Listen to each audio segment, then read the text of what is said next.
Senator Ludlam.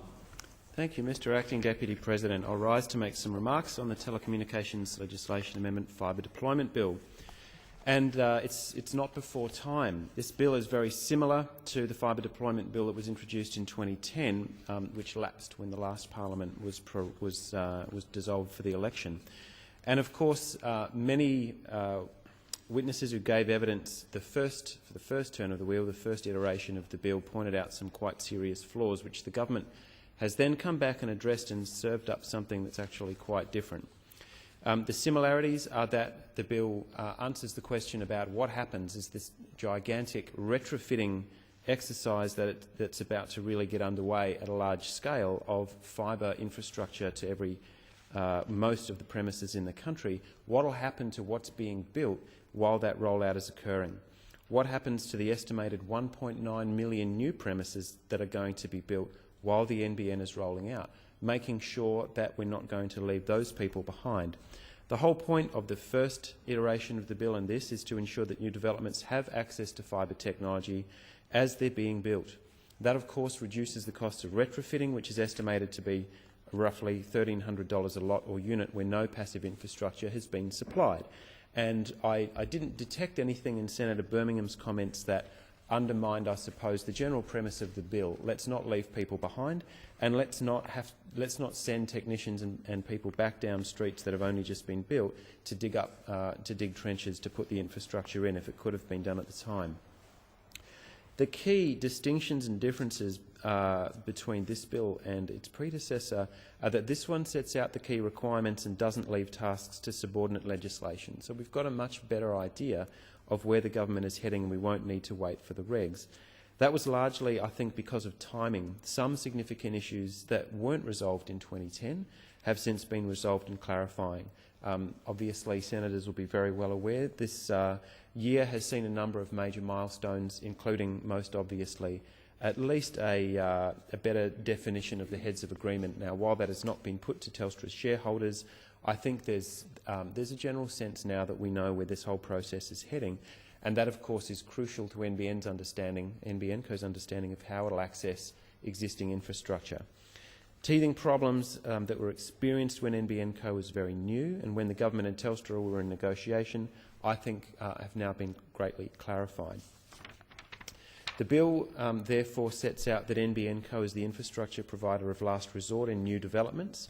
A developer, of course, can choose another entity if they so wish, or NBNCo is the infrastructure provider of last resort. And I think that sets most of the objections that the development community raised in their submissions to the first version of the bill, where it was left up in the air. And there were concerns expressed that developers would have to pick up the costs, or indeed householders would have to pick up the costs. And it's very important that that's been set to rest. Developers and property owners now will be responsible for doing the trenching and ducting, and Telstra Services will infill developments of less than 100 premises until the NBN fibre rollout takes place and reaches those areas. Developers can use any fibre provider of choice on the proviso that they meet NBN specifications and open access requirements. I've got some sympathy with some of the points that Senator Birmingham raised earlier, is that the bill does provide for what would look like a very fluid market and competition at this wholesale level in the greenfields area. But in fact, I think it's quite unlikely that we'll see a particularly liquid market. I think it's going to settle fairly rapidly into a handful of providers, chiefly, of course, NBNCo and Telstra. And I think a couple of the other incumbents, such as Transact, still obviously have a very important role to play. But I don't think we're going to be seeing vibrant competition at this layer. And unlike Senator Birmingham, who appears to be promoting competition for the sake of it, I don't think that's necessarily going to be as problematic as the coalition are making it sound. The bill tries to ensure that developers have fibre-ready passive infrastructure, which is just a clever word for the holes and the ducts and so on for the cables to be installed, for the future provision of fibre for use by any fibre provider. And NBNCo won't be charging developers for the installation. I think it's a much more elegant solution than the first bill, which, as I've said, left a lot of things up in the air. As we flagged during the committee process, we're not inclined to support the opposition's amendments to this bill, and perhaps not for the reasons that we haven't supported a number of coalition propositions to NBN-related legislation. Mr Turnbull, the member for Wentworth, was sent on a mission by Tony Abbott to just smash this thing up, just destroy the network and make it into as much of a political liability for the Gillard government as possible. That was a very important reason why the coalition aren't sitting on the government benches at this time, because that extraordinarily destructive attitude towards a really important piece of infrastructure for this country, including for the constituency of, you would have thought, of the National Party, I think made it much easier for the regional independents to cast their votes when the time came. But I think the coalition's position has shifted, and I don't think the amendments that Senator Birmingham's proposing in here are in the order of the kind of sabotage that's been attempted over the last 12 months or so. At every opportunity, the coalition has sought to derail the rollout of NBN Co, and I think these amendments actually are something of a different order. I think this is an inelegant and unworkable solution to what is probably a genuine problem, and I'll speak more on that. In the dissenting report, the coalition agrees that it's highly desirable to encourage the rollout of fibre and new development. So far, so good. But then they go on to propose a number of measures that actually complicate rather than simplify the process. I guess I'll speak in more detail when we come to the committee stage of the bill. And it was interesting that the language that Senator Birmingham in his speech, I think, actually gave away the reason why we'll beg to differ when we come to vote on the coalition's amendments. He said even if the government has provided a cheaper and easier solution for developments, nonetheless competition would be more important. And at that point I thought there's something there that's really deeply jarring, that we would be seeking to promote the principles of competition even if there's a more elegant solution in just having NBN Co and then by extension Telstra providing most of these services, which would make it cheaper and easier. So what exactly would the benefits of competition bring to an equation in which it is cheaper and easier for developers, and then of course for the people who are moving into these new estates? Why would we be promoting competition if it made it more difficult and more expensive, which is obviously the logical conclusion? There are some things which setting up the free flow of markets are very good at, and of course at the retail level for the NBN project, that is exactly what's going to happen. Telstra might think they're the incumbent, but I actually think in the RSP market and the provision of services to people at the retail level, we are going to see vibrant competition. But just as we don't want people rolling out a parallel network of roads or power lines to promote competition, the hardware layer, I think, needs to stay in public hands, and the competitive aspects of that market, of that layer, I think will be at the margins. They'll be in wireless provision, they will be, I think, to some degree in greenfield provision, but it's not the main game, and perhaps it shouldn't be. The NBN Co has been designed as a natural monopoly. We don't want other providers running parallel ducts down people's roads and ripping up people's gardens just to ensure that the principles of competition are met.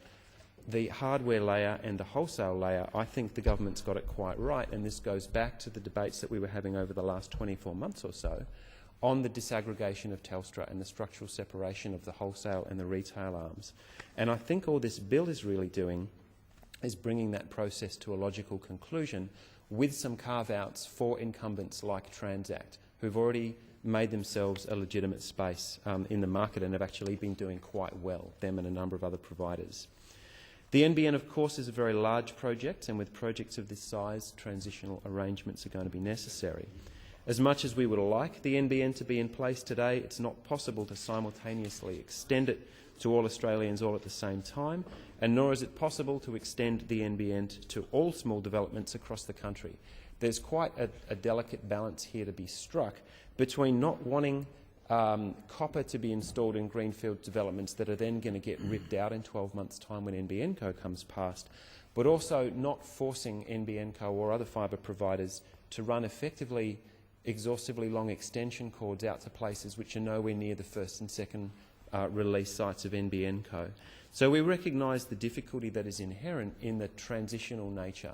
That urban expansion is occurring at the same time as we're undergoing this enormous retrofitting operation. That there are some balancing that needs to be done there.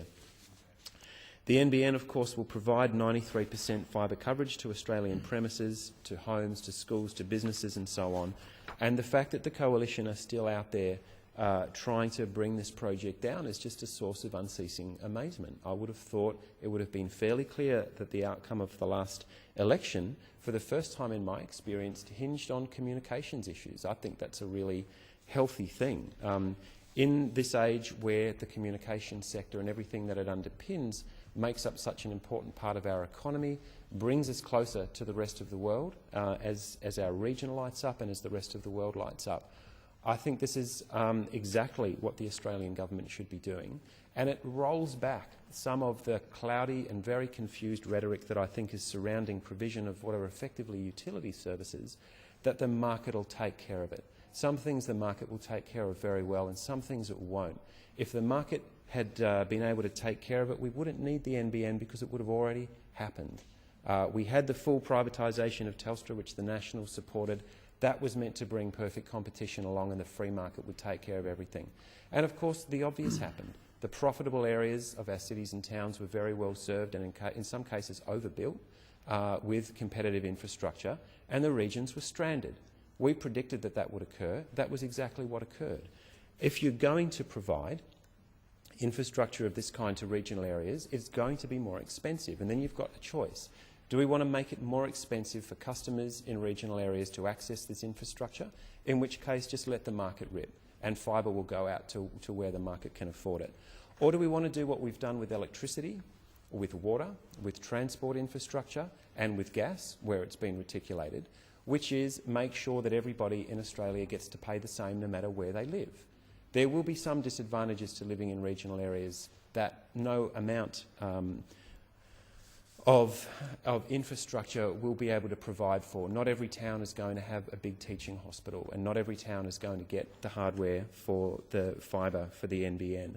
But the very least we can do, I think, is make sure that it costs the same no matter where you live to access these services.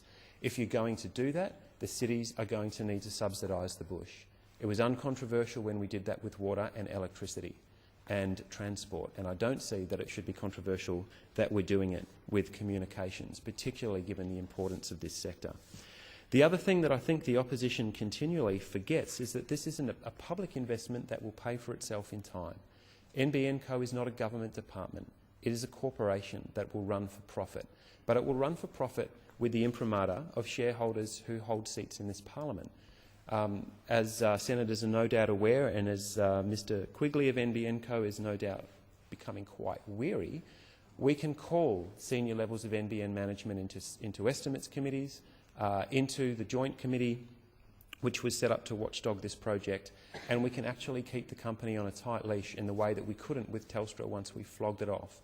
And no amount of regulation, I don't think, could prevent the kind of gaming of markets that we saw with Telstra.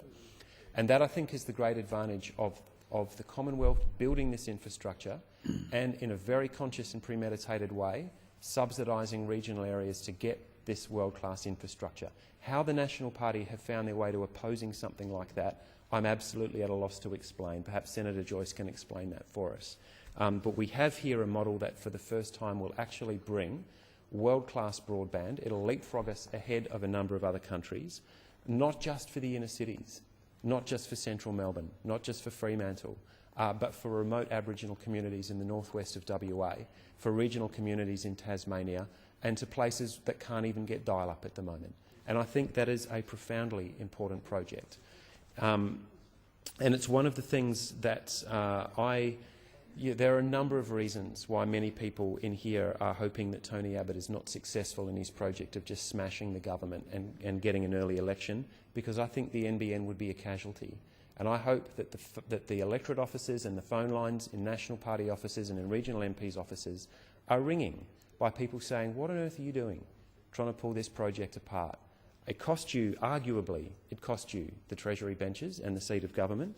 And I plan to make absolutely certain that people are very aware that this project hangs in the balance. I don't think it's yet at the stage that if there was a change of government that NBN Co would survive, because Mr Turnbull's already drawn up plans for the potential privatisation of a highly fragmentary network that simply hasn't reached anything like its fullest extent, and then somehow just start handing over buckets of money to private providers to fill the gap.